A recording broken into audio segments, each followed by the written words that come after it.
Okay, so one thing that I thought that you could improve on is your documentation. I felt like there were certain times where it kind of took you longer and you weren't really sure what to put under the assessment part.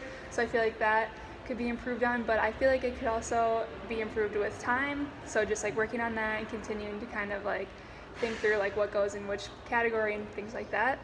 I also think you could improve on your critical reasoning and just kind of like taking a moment to pause and think about what you'd actually do for certain, responding to certain questions and interventions instead of just like just trying to think of an answer right away. But one thing that I do think that you did well on is responding to things under pressure and always like trying to think of a response and being on your toes and things like that, being put on the spot. You did really well with that, and you also just do really well around patients and dealing with them and like building a relationship with them. Thank you. So I felt your nonverbals, they were good overall, but the one thing that I would work on is sometimes when people were talking to you, you'd cross your arms. And I mean, everyone doesn't take it this way, but some people find it as like a negative gesture that you're not open-minded. So I would just consider not crossing your arms sometimes.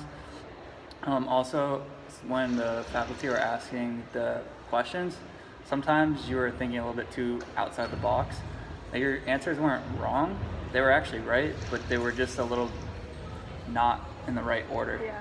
So sometimes like try to make your answers a little bit more broad, and then like if they ask about details, you can go in the rants about details, but I would just focus more on the big picture when they ask questions. That being said, you're positive. You did a really good job with critical thinking skills. When teachers did ask you questions, you always came up with something on the spot. It was instant, and especially with like what they should do for progressions, regressions, and how they should do the eval. You did a really good job of how to sequence it and things of that sort. Thanks. Yeah, I definitely know like for next time I need to be more aware of like my body language. Right. Because I do always do this, so I need to like improve on that. And also too, yeah, just like not being so nervous and like trying to just like be so extreme with my answers and just kind of going back to like first year, the basics, Right. and stuff like that. So Yeah, it comes with time. yeah. Right.